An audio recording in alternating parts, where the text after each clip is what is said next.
तकरार विचाले एक मंच से नजर आए सीएम मान ਅਤੇ गवर्नर बनवारी लाल पुरोहित। चंडीगढ़ ਦੇ ਵਿੱਚ 에ਅਰਪੋਰਟ ਦੇ ਨਾਮਕਰਨ ਦੇ ਸਮਾਗਮ ਦੇ ਵਿੱਚ ਹੋਇਆ ਸਾਹਮਣਾ, ਪਰ ਨਾ ਦੇ ਬਰਾਬਰ ਹੋਈ ਗੱਲ। ਵਿਧਾਨ ਸਭਾ ਸੈਸ਼ਨ ਨੂੰ ਲੈ ਕੇ ਦੋਹਾਂ ਵਿਚਾਲੇ ਹੋਈ ਸੀ ਤਿੱਖੀ ਤਕਰਾਰ।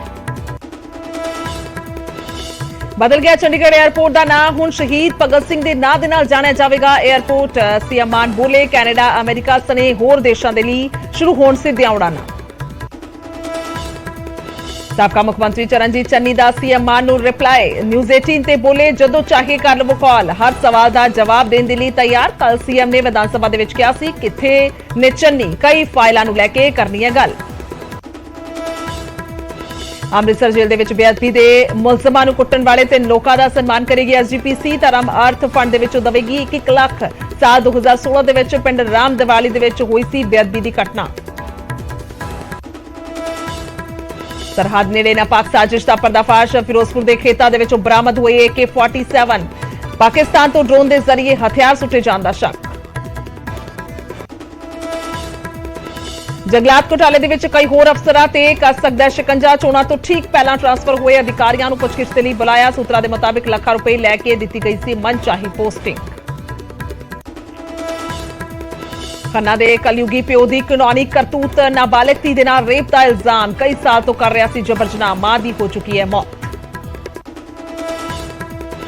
ਭਗਤ ਸਿੰਘ ਦੇ ਜੱਦੀ ਪਿੰਡ ਖਟਕੜ ਕਲਾਂ ਦੇ ਵਿੱਚ ਪਾਣੀ ਦੀ ਟੈਂਕੀ ਤੇ ਚੜੇ ਬੇਰੁਜ਼ਗਾਰ। ATT ਪਾਸ ਅਧਿਆਪਕ ਨੌਕਰੀ ਦੀ ਕਰ ਰਹੇ ਮੰਗ, ਬੋਲੇ ਸਰਕਾਰ ਨਹੀਂ ਲੈ ਰਹੀ ਸਾਡੀ ਸਾਰ। ਪੰਜਾਬ ਸਰਕਾਰ ਦੇਵੇਗੀ ਸ਼ਹੀਦ ਭਗਤ ਸਿੰਘ ਰਾਜ ਯੁਵਾ ਪੁਰਸਕਾਰ। 46 ਨੌਜਵਾਨਾਂ ਨੂੰ ਦਿੱਤੇ ਜਾਣਗੇ 51,000। ਸੀਐਮ ਭਗਵੰਤ ਮਾਨ ਨੇ ਕੀਤਾ ਐਲਾਨ।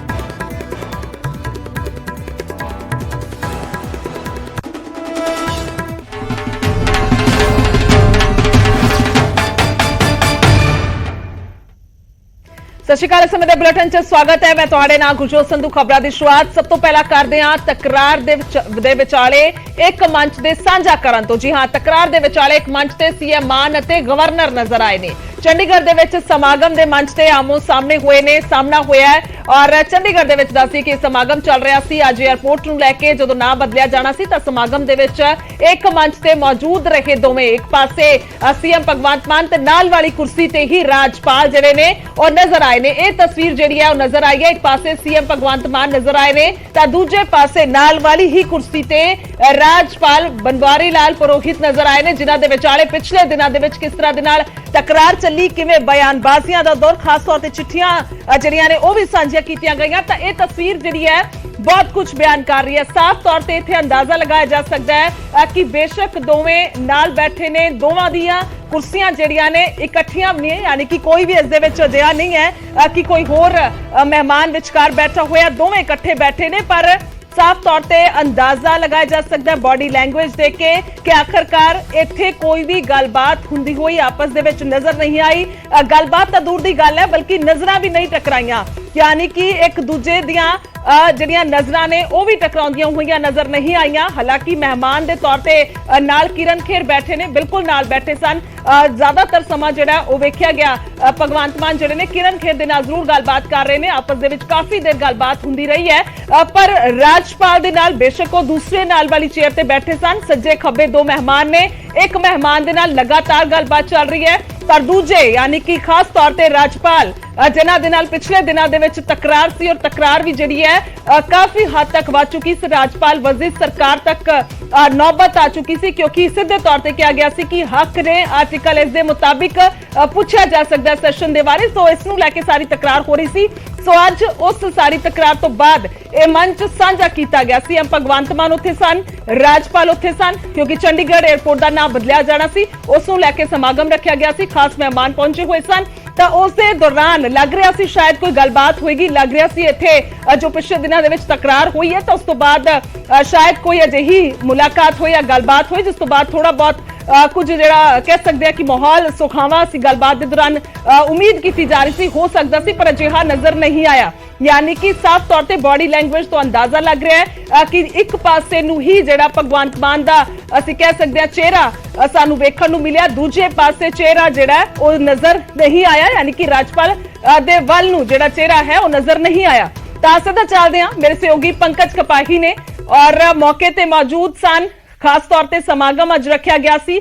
ਸਭ ਦੀਆਂ ਨਜ਼ਰਾਂ ਵੀ ਸਨ ਕਿਉਂਕਿ ਕੇਂਦਰ ਤੋਂ ਵੀ ਮਹਿਮਾਨ ਪਹੁੰਚੇ ਹੋਏ ਸਨ, पर काफी अहम सी पंकज जिक्र जिसका हो रहा है वो तस्वीर भी जिहड़ी कैमरे च कैद हो चुकी है। एक पासे राजपाल, दूजे नाल वाली कुर्सी ते सीएम भगवंत मान, पर जो उम्मीद की जा रही थी शायद उहियो कुछ तस्वीर नजर आई क्योंकि जो तकरार सी वो अज सामने भी देखने को मिली। बिल्कुल पंजाब च जिस गल का जिक्र किया जा रहा है कि राजपाल वर्सेस सरकार वाली स्थिति बनी हुई है क्योंकि अमन अरोड़ा ने विदेश जाना सी, वो केंद्र सरकार ने विदेश मंत्रालय ने रोक लगा दी, कई सारे सवाल उठे, सैशन सरकार वालों बुलाया गया, सैशन बुलाने की मंजूरी नहीं दी गई, दूसरी बार सैशन बुलाया गया तो फिर ये पूछ लिया कि की कुछ सैशन दे विच होएगा। तो एक तलखी जिहड़ी है मुख्यमंत्री वर्सेस राजपाल की देखने को मिली है और जिसका जिक्र मुख्यमंत्री ने अपने ट्वीट च किया सी कि इट्स टू मच एंग्री। उस तो बाद इस अंदाज च राजपाल ने भी जवाब दिता सीगा कि तुसी मेरे पहला मुख्यमंत्री ने कहा सीगा इट्स टू मच, तो उस तो बाद राजपाल ने कहा सी टू मच एंग्री, यानी कि तुसी मेरे नाल ज़्यादा नाराज़ खफा नज़र आ रहे हो और आर्टिकल 167 168 का हवाला दे दिता सीगा।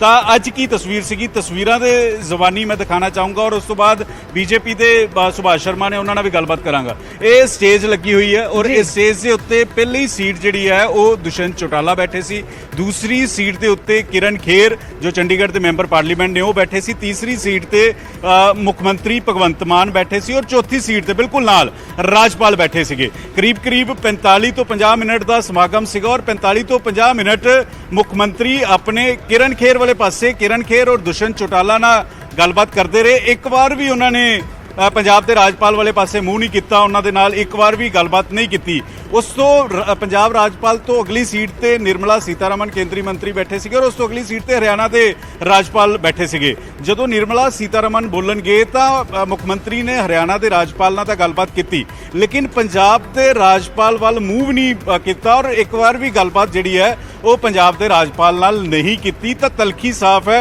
कि सब तो नेड़े दियां कुर्सियां होनियां, सब तो बिल्कुल नाल बैठना, लेकिन तलखी और दूरियां इन्नियां वध गईयां ने या एक दूसरे नूं देखना पसंद नहीं कर रहे कि ये तस्वीर नज़र आई। तो सुभाष शर्मा को जान लेने। शर्मा जी की हो रहा है पंजाब च राजपाल मुख्यमंत्री इकट्ठे कुर्सियां और तुसी भी देखा एक बार भी ना मुख्यमंत्री ने बुलाया ना पंजाब के राजपाल ने बुलाया।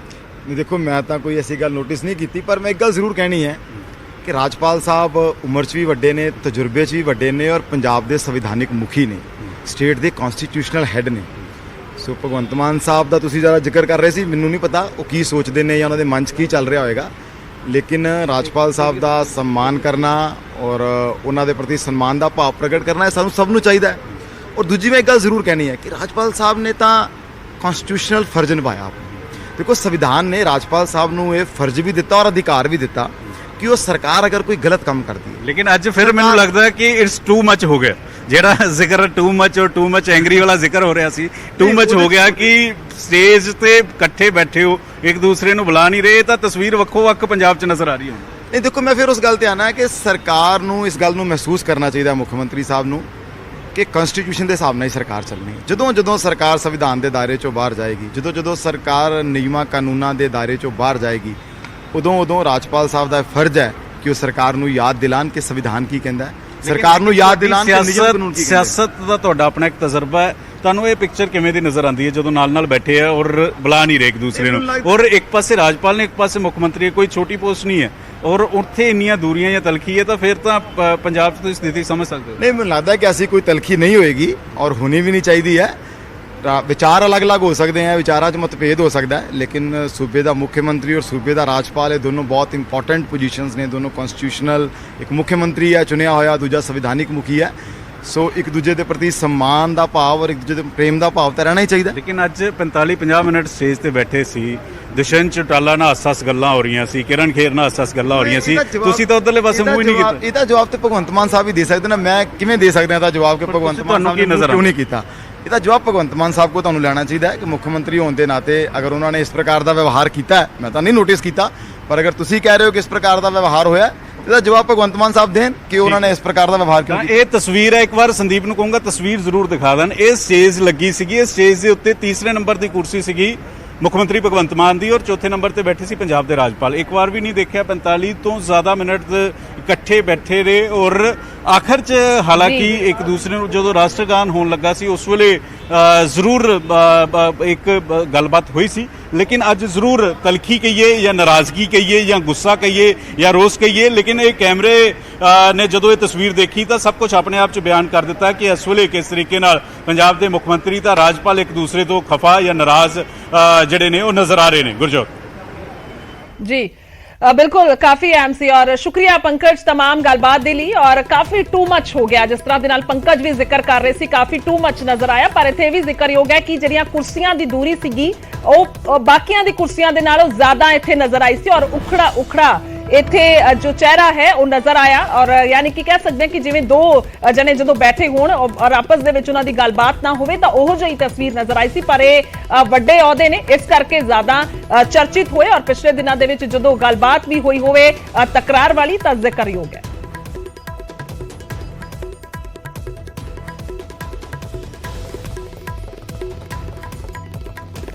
ਤਾਂ ਜ਼ਿਕਰ ਕਰਾਂਗੇ ਚੰਡੀਗੜ੍ਹ 에ਅਰਪੋਰਟ ਦੇ ਨਾਂ ਦਾ ਜੋ ਅੱਜ ਬਦਲ ਗਿਆ ਹੈ। ਸ਼ਹੀਦ ਭਗਤ ਸਿੰਘ ਇੰਟਰਨੈਸ਼ਨਲ 에ਅਰਪੋਰਟ ਨਾਂ ਰੱਖ ਦਿੱਤਾ ਗਿਆ। ਸਮਾਗਮ ਦੇ ਵਿੱਚ ਦੱਸ ਦਈਏ ਕਿ ਕੇਂਦਰੀ ਮੰਤਰੀ ਨਿਰਮਲਾ ਸੀਤਾਰਮਨ ਪਹੁੰਚੇ ਹੋਏ ਸਨ, ਵੀਕੇ ਸਿੰਘ ਪਹੁੰਚੇ ਹੋਏ ਸਨ ਤੇ ਬਾਕੀ ਹੋਰ ਮਹਿਮਾਨ ਮੌਜੂਦ ਸੀ ਪਰ ਜ਼ਿਕਰਯੋਗ ਹੈ ਔਰ ਵੱਡੀ ਖਬਰ ਹੈ ਕਿ ਅੱਜ ਤੋਂ ਜਿਹੜਾ ਨਾਂ ਹੈ ਚੰਡੀਗੜ੍ਹ 에ਅਰਪੋਰਟ ਦਾ ਉਹ ਸ਼ਹੀਦ ਭਗਤ ਸਿੰਘ ਇੰਟਰਨੈਸ਼ਨਲ 에ਅਰਪੋਰਟ ਚੰਡੀਗੜ੍ਹ ਬਣ ਚੁੱਕਿਆ, ਯਾਨੀ ਕਿ ਨਾਂ ਜਿਹੜਾ ਬਦਲ ਦਿੱਤਾ ਗਿਆ, ਨਾਮਕਰਨ ਕੀਤਾ ਗਿਆ। ਅੱਜ ਸ਼ਹੀਦ ਭਗਤ ਸਿੰਘ ਦਾ ਜਨਮ ਦਿਹਾੜਾ ਹੈ ਸੋ ਉਸ मौके ते समागम रखा गया। हालांकि ये भी दस दईए कि एतवार नूं जो मन की बात हुई सी तां उस दे विच प्रधानमंत्री नरेंद्र मोदी दे वल्लों अनाउंस किया गया सी, ऐलान किया गया सी कि शहीद भगत सिंह दे नां ते ही जिहड़ा इंटरनेशनल एयरपोर्ट है उसका नां होना चाहिए। हालांकि पिछले काफी समय तो यह मंग सी और लगातार समय दी सरकारां भी जिक्र करदियां आईयां ने कि साडे वल्लों यह मंग रखी गई सी कि नां जिहड़ा शहीद भगत सिंह दे नां ते होना चाहिए। हालांकि इस नूं लैके रेड़का भी सी कि आखिरकार पूरा नां ਜਦੋਂ ਹੋਏਗਾ ਤਾਂ ਅਖਰ ਦੇ ਵਿੱਚ ਪੰਜਾਬ ਦੀ ਮੰਗ ਸੀ ਕਿ ਚੰਡੀਗੜ੍ਹ ਪੰਚਕੂਲਾ ਚੰਡੀਗੜ੍ਹ ਮੋਹਾਲੀ ਹੋਵੇ ਤੇ ਹਰਿਆਣਾ ਦੀ ਮੰਗ ਸੀ ਕਿ ਚੰਡੀਗੜ੍ਹ ਪੰਚਕੂਲਾ ਹੋਵੇ। ਤਾਂ ਅੱਜ ਇਹ ਨਾਂ ਜਿਹੜਾ ਉਹ ਫਾਈਨਲ ਹੋ ਚੁੱਕਿਆ, ਯਾਨੀ ਕਿ ਕਹਿ ਲਈਏ ਕਿ ਨਾਂ ਬਦਲ ਚੁੱਕਿਆ, ਨਾਮਕਰਨ ਵੀ ਹੋ ਚੁੱਕਿਆ ਔਰ ਇਸ ਦੇ ਵਿੱਚ ਆਖਿਰ 'ਚ ਜ਼ਿਕਰ ਆਉਂਦਾ ਸਿਰਫ ਚੰਡੀਗੜ੍ਹ ਦਾ, ਨਾ ਹੀ ਮੋਹਾਲੀ ਲਗਾਇਆ ਗਿਆ ਤੇ ਨਾ ਹੀ ਪੰਚਕੂਲਾ ਲਗਾਇਆ ਗਿਆ। ਸੋ ਇਹ ਤਸਵੀਰਾਂ ਮੌਕੇ ਦੀਆਂ ਜਦੋਂ ਉਦਘਾਟਨ ਕੀਤਾ ਗਿਆ, ਜਦੋਂ ਨਾਮਕਰਨ ਕੀਤਾ ਗਿਆ। ਸੋ ਇਸ ਤੋਂ ਇਲਾਵਾ ਜ਼ਿਕਰ ਕਰੀਏ ਤਾਂ ਸਿੱਧੀਆਂ ਕੌਮਾਂਤਰੀ ਉਡਾਨਾਂ ਦੀ ਮਨਜ਼ੂਰੀ ਜਿਹੜੀ ਹੈ ਉਹ ਵੀ ਮੰਗੀ ਗਈ ਹੈ। ਸੀਐਮ ਮਾਨ ਦੇ ਵੱਲੋਂ ਮੰਗਿਆ ਗਿਆ ਕਿ ਕੈਨੇਡਾ, ਅਮਰੀਕਾ ਤੇ ਹੋਰ ਦੇਸ਼ਾਂ ਲਈ ਸਿੱਧੀਆਂ ਉਡਾਨਾਂ जाएं। दुबई और शारजा के लिए फ्लाइट्स हैं, जैसा कि वीके सिंह जी ने कहा, देश के लिए तो बहुत ही डोमेस्टिक फ्लाइट्स हैं। ये चंडीगढ़ ऐसा शहर है जिसको देखने के लिए भी बहुत से लोग आते हैं और चंडीगढ़ सिटी ब्यूटीफुल के नाम से जाना जाता है। हर फैसिलिटी मौजूद है। हरियाणा ने भी बहुत तरक्की की है, पंजाब ने भी मोहाली में बहुत तरक्की हो रही है। अगर यहां से, क्योंकि पंजाब एक ऐसी स्टेट है जिसकी फ्रेंचाइज है, वैनकूवर में भी कनाडा में एक पंजाब बसता है, टोरंटो में पंजाब बसता है, कैलिफोर्निया में 2-3 पंजाब बसते हैं, शिकागो, लंदन, न्यूयॉर्क उसमें भी पंजाब बसते हैं। अगर हमारी केंद्र सरकार हमें अनुमति दे दे, यहां से सीधा लंदन, यहां से सीधा शिकागो, यहां से सीधा सैन फ्रांसिस्को की फ्लाइट शुरू हो जाए, मैं दावे से कह सकता हूं कि आपका जो 18,000 का आंकड़ा है उसके पीछे 2 या 3 जीरो लगानी पड़ सकती है। इतने ज्यादा पैसेंजर हमारे इंटरनेशनल ट्रैवल कर। ताकि वधांगे बलवंत सिंह राजोआणा ਨੂੰ ਲੈ ਕੇ ਵੱਡੀ ਖਬਰ ਆ ਰਹੀ ਹੈ। ਬਲਵੰਤ ਸਿੰਘ ਰਾਜੋਆਣਾ ਦੀ ਸਜ਼ਾ ਦੇ ਮਾਮਲੇ 'ਚ ਵੱਡੀ ਖਬਰ ਹੈ। ਸੁਪਰੀਮ ਕੋਰਟ ਦਾ ਕੇਂਦਰ ਨੂੰ ਆਦੇਸ਼ ਸਾਹਮਣੇ ਆਇਆ ਹੈ, ਰਾਜੋਆਣਾ ਦੀ ਸਜ਼ਾ ਘਟਾਉਣ ਤੇ ਜਲਦੀ ਫੈਸਲਾ ਕੀਤਾ ਜਾਵੇ, ਜਲਦੀ ਫੈਸਲਾ ਕਰੇ ਕੇਂਦਰ। ਬਹੁਤ ਪਹਿਲਾਂ ਖਤਮ ਹੋ ਗਿਆ ਸੀ, 2 ਮਹੀਨੇ ਦਾ ਸਮਾਂ ਦਾ ਸੀ ਕਿ 2 ਮਹੀਨੇ ਦਾ ਸਮਾਂ ਦਿੱਤਾ ਗਿਆ ਸੀ ਪਰ ਉਹ ਖਤਮ ਹੋ ਚੁੱਕਿਆ ਹੈ ਔਰ 2 ਮਈ ਨੂੰ ਕੇਂਦਰ ਨੂੰ 2 ਮਹੀਨਿਆਂ ਦਾ ਸਮਾਂ ਦਿੱਤਾ ਗਿਆ ਸੀ ਤਾਂ ਹੁਣ ਇਹ ਵੀ ਜ਼ਿਕਰ ਕੀਤਾ ਗਿਆ ਕਿ ਬਹੁਤ ਪਹਿਲਾਂ ਉਹ ਖਤਮ ਹੋ ਚੁੱਕਿਆ ਸਮਾਂ। ਕੇਂਦਰ ਕੋਈ ਵੀ ਫੈਸਲਾ ਲਵੇ ਪਰ ਫੈਸਲਾ ਲੈਣਾ ਹੋਵੇਗਾ। ਇਸ ਦੇ ਨਾਲ ਹੀ ਕੋਰਟ ਨੇ ਸਰਕਾਰ ਨੂੰ ਕੱਲ ਤੱਕ ਦਾ ਹਲਫਨਾਮਾ ਦਾਖਲ ਕਰਨ ਦਾ ਸਮਾਂ ਦਿੱਤਾ ਹੈ। ਔਰ ਇਸ ਕਰਕੇ ਸਟੇਟਸ ਰਿਪੋਰਟ ਜਿਹੜੀ ਹੈ ਉਹ ਸੌਂਪਣ ਦੇ ਲਈ ਕਿਹਾ ਗਿਆ ਹੈ। ਦੱਸਦੀ ਕਿ ਮਰਹੂਮ CM Beant Singh murder case ਦੇ ਵਿੱਚ ਦੋਸ਼ੀ ਹੈ ਰਾਜਵਾਨਾ, ਪਿਛਲੇ ਕਰੀਬ 26 ਸਾਲਾਂ ਤੋਂ ਜੇਲ੍ਹ ਦੇ ਵਿੱਚ ਬੰਦ ਨੇ। ਜ਼ਿਕਰ ਲਗਾਤਾਰ ਹੁੰਦਾ ਪੰਜਾਬ ਦੇ ਵਿੱਚ ਤਾਂ ਖਾਸ ਤੌਰ ਤੇ ਕਿਉਂਕਿ ਸ਼੍ਰੋਮਣੀ ਅਕਾਲੀ ਦਲ ਐਸਜੀਪੀਸੀ ਬੰਦੀ ਸਿੰਘਾਂ ਦੀ ਰਿਹਾਈ ਦਾ ਜ਼ਿਕਰ ਲਗਾਤਾਰ ਕਰਦੇ ਨੇ, ਜਿਸ ਦੇ ਵਿੱਚ ਬਲਵੰਤ ਸਿੰਘ ਰਾਜਵਾਨਾ ਦਾ ਜ਼ਿਕਰ ਹਮੇਸ਼ਾ ਹੁੰਦਾ ਹੈ, ਕਿਉਂਕਿ ਜੇਕਰ 550ਵੇਂ ਪ੍ਰਕਾਸ਼ ਪੁਰਬ ਦਾ ਜ਼ਿਕਰ ਕੀਤਾ ਜਾਵੇ ਤਾਂ ਉਸ ਵੇਲੇ ਵੀ ਕਿਹਾ ਜਾ ਰਿਹਾ ਐਸਜੀਪੀਸੀ ਦੇ ਵੱਲੋਂ ਕਿ ਉਸ ਵੇਲੇ ਐਲਾਨ ਕੀਤਾ ਗਿਆ ਸੀ ਤਾਂ ਉਸ ਦੇ ਵਿੱਚ ਬਲਵੰਤ ਸਿੰਘ ਰਾਜਵਾਨਾ ਦਾ ਜ਼ਿਕਰ ਸੀ ਕਿ ਉਹਨਾਂ ਨੂੰ ਰਿਹਾ ਕੀਤਾ ਜਾਏਗਾ, ਪਰ ਅੱਜ ਤੱਕ ਉਸ ਤੇ ਕੋਈ ਜਵਾਬ ਨਹੀਂ ਦਿੱਤਾ ਗਿਆ, ਨਾ ਹੀ ਉਸ ਤੇ ਕੋਈ ਜਿਹੜੀ ਹੈ ਉਹ ਕਾਰਵਾਈ ਕੀਤੀ ਗਈ ਹੈ। ਤਾਂ ਹੁਣ ਇਹ ਅਹਿਮ ਕਹਿ ਸਕਦੇ ਹਾਂ ਸੁप्रीम कोर्ट ਦੇ ਵੱਲੋਂ जो आदेश ਦਿੱਤਾ ਗਿਆ। सुशील पांडे ने फोन लाइन पे ज्यादा जानकारी ली। सुशील, क्या कुछ जानकारी, ये अहम मसला है खासतौर पर अगर पंजाब की तरफ से देखा जाए तो? जी बिल्कुल, देखिए पंजाब के अगर नजरिए से देखा जाए तो सुप्रीम कोर्ट आज केंद्र सरकार पर काफी सख्त दिखा। हालांकि सुप्रीम कोर्ट की तरफ से आज इस मामले में सुनवाई के दौरान सुप्रीम कोर्ट ने बलवंत सिंह रजौना की सजा को कम करने के मामले पर केंद्र सरकार से कहा कि आपको पहले ही बहुत ज्यादा समय दे दिया गया है, लेकिन बावजूद इसके आपने इस मामले में कोई फैसला नहीं लिया। हालांकि 2 मई के आदेश में ये कहा गया था सुप्रीम कोर्ट के द्वारा कि केंद्र सरकार इस पूरे मामले में फैसला ले, और बावजूद इसके 2 महीने की जो समय सीमा दी गई थी वो समय सीमा अब बीत गई है। लिहाजा अब सुप्रीम कोर्ट ने केंद्र सरकार से एक बार फिर से कहा है कि वो इस पूरे मामले में जल्द से जल्द बताएं कि उनकी तरफ से बलवंत सिंह रजवाना की सजा को कम करने के मामले में क्या कुछ फैसला लिया गया है। हालांकि सुप्रीम कोर्ट ने केंद्र सरकार को ये कहा है कि कल तक सुप्रीम कोर्ट में केंद्र सरकार एक हलफनामा दाखिल करे और ये बताए कि इस पूरे केस को लेकर उनकी तरफ से क्या कुछ स्टेटस रहा है, यानी कि अभी तक इस केस में प्रगति कहां तक हुई है, ये केंद्र सरकार को बताना है। यानी कि कल अब केंद्र सरकार को सुप्रीम कोर्ट में ये जानकारी देनी होगी और ये बताना होगा कि बलवंत सिंह रजवाना की सजा को कम करने के लिए जो फिलहाल उनके पास अर्जी है उसको लेकर क्या फैसला लिया गया है और उस फैसले का स्टेटस क्या है। कल जो सुनवाई होगी वो सुनवाई बेहद अहम होगी, क्योंकि अब सुप्रीम कोर्ट में केंद्र सरकार को ये जानकारी देनी है कि बलवंत सिंह रजवाना की सजा को कम करने के लिए जो एक लंबे समय से मांग चल रही थी उसको लेकर क्या कुछ फैसले लिए गए। जी ठीक है सुशील, तमाम जानकारी के लिए धन्यवाद। अहम है और कल तक जो है वो जवाब देना होगा, ताकि किते ना किते नजर ਜਿਹੜੀਆਂ ਨੇ ਇਸ ਮਾਮਲੇ ਤੇ ਵੀ ਟਿਕੀਆਂ ਹੋਈਆਂ ਨੇ, ਕਿਉਂਕਿ ਲਗਾਤਾਰ ਇਹ ਮੰਗ ਉੱਠ ਰਹੀ ਹੈ ਕਿ ਆਖਰਕਾਰ ਰਾਜਵਾਨਾ ਨੂੰ ਰਿਹਾ ਕੀਤਾ ਜਾਵੇ। 26 ਸਾਲਾਂ ਤੋਂ ਜੇਲ੍ਹ 'ਚ ਬੰਦ ਨੇ। ਤਾਂ ਇਹ ਵੀ ਜ਼ਿਕਰਯੋਗ ਹੈ ਕਿ 2012 ਦੇ ਵਿੱਚ ਜਿਹੜੀ फांसी ਦੀ ਸਜ਼ਾ ਹੈ ਉਸ ਨੂੰ ਰੱਦ ਕੀਤਾ ਗਿਆ ਸੀ, ਕਿਉਂਕਿ ਪਹਿਲਾਂ फांसी ਦੀ ਸਜ਼ਾ ਹੋਈ ਸੀ ਤਾਂ ਉਸ ਦੇ ਲਈ ਵੀ ਮੰਗ ਚੁੱਕੀ ਗਈ ਸੀ ਔਰ ਉਸ ਤੋਂ ਬਾਅਦ लगातार जेल ਦੇ ਵਿੱਚ ਬੰਦ ਨੇ। ਤਾਂ ਹੁਣ ਇਹ ਮੰਗ ਲਗਾਤਾਰ ਐਸਜੀਪੀਸੀ ਔਰ ਸ਼੍ਰੋਮਣੀ ਅਕਾਲੀ ਦਲ ਦੇ ਵੱਲੋਂ ਚੁੱਕੀ ਜਾ ਰਹੀ ਹੈ ਕਿ ਬਲਵੰਤ ਸਿੰਘ ਰਾਜਵਾਨਾ ਤੇ ਹੋਰ ਬੰਦੀ ਸਿੰਘਾਂ ਨੂੰ ਰਿਹਾ ਕੀਤਾ ਜਾਵੇ।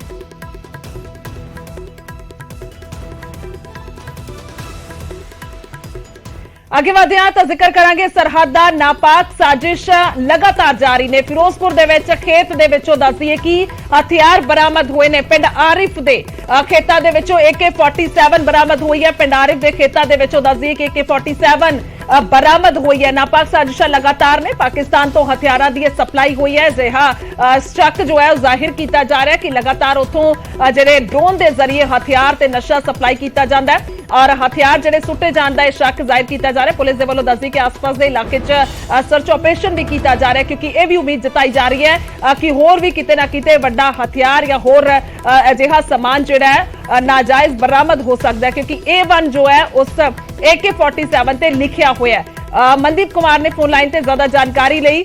ਮਨਦੀਪ, ਕੀ ਕੁਝ ਜਾਣਕਾਰੀ ਹੈ? जी गल करिए तो पाकिस्तान दे वल्लों जिहड़ा हमला लगातार जिहड़ा है घुसपैठ करन दी कोशिश की जा रही है भारत दे विच। ते जे गल कल दी रात दी गल करिए तो एक ड्रोन मूवमेंट देखा गया। उस तो बाद जिहड़ा उत्थों जिहड़ा नाल ही जिहड़ा आरफ के पिंड है उस दे कोल जिहड़ा एक किसान दे खेतां दे विचों एक गट्ठ मिली है जिस नूं रैप कीता है। लक्कड़ दे उपर एक शिकंजा इस तरह बनाया है जिहड़ा ड्रोन दे नाल पकड़ कर सकदा है। और इस नूं जिहड़ा हुण उहदे जदों खोल के देखा गया ते इस दे विच AK-47 और जिहड़ी पाकिस्तान मेड है उस दे नाल 2 मैगजीन और कुछ जिंदा कारतूस जिहड़े वो बरामद किए गए हैं। पुलिस BSF और सुरक्षा एजेंसियां वालों जिहड़ा हुण उत्थे सर्च ऑपरेशन कल रात तो ही शुरू कर दिता गया सी। और A1 का मतलब है उसों ये जायजा लगाया जा रहा है कि ये जिहड़ा कंसाइनमेंट 1 है और होर भी जिहड़ी कंसाइनमेंट जिहड़ियां इत्थे आईयां होणगियां इस नूं लैके जिहड़ा सर्च ऑपरेशन किया जा रहा है और कई होर हथियार भी जिहड़े बरामद हो सकदे। ठीक है मनदीप, तमाम जानकारी ਲਈ ਧੰਨਵਾਦ ਹੈ। ਤਾਂ A1 ਦਾ ਜ਼ਿਕਰ ਹੋ ਰਿਹਾ, ਯਾਨੀ ਕਿ ਅੱਗੇ ਹੋਰ ਸੀਰੀਜ਼ ਹੋ ਸਕਦੀ ਹੈ ਕਿਉਂਕਿ ਹੋਰ ਹਥਿਆਰ ਇੱਥੇ ਹੋ ਸਕਦੇ ਨੇ। ਅਜਿਹਾ ਸ਼ੱਕ ਜ਼ਾਹਿਰ ਕੀਤਾ ਜਾ ਰਿਹਾ ਤਾਂ ਲਗਾਤਾਰ ਸਰਚ ਆਪਰੇਸ਼ਨ ਕੀਤਾ ਜਾ ਰਿਹਾ। ਤਾਂ ਲਗਾਤਾਰ ਖਬਰਾਂ ਤੇ ਨਜ਼ਰ ਬਣੀ ਹੋਈ ਹੈ। ਇੱਕ ਬ੍ਰੇਕ ਦੇ ਲਈ ਰੁਕ ਰਹੇ ਹਾਂ, ਜਲਦੀ ਵਾਪਸ ਆਉਂਗੇ।